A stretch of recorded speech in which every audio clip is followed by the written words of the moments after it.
महत्वाचं आहे मला.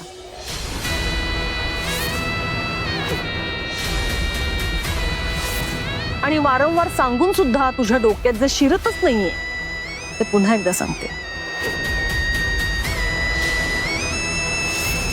माझ्यासाठी मुजुमदार कुटुंब सगळ्यात महत्वाचं आहे.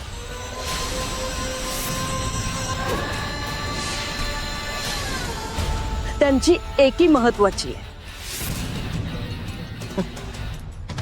लोकांनी मुजुमदारांसमोर आदराने मान झुकवलीच पाहिजे.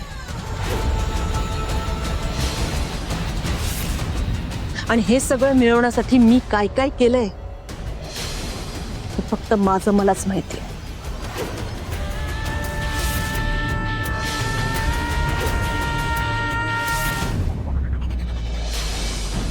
पण तू काय केलंस? या घरातल्या गोष्टी चव्हाट्यावर मांडल्यास.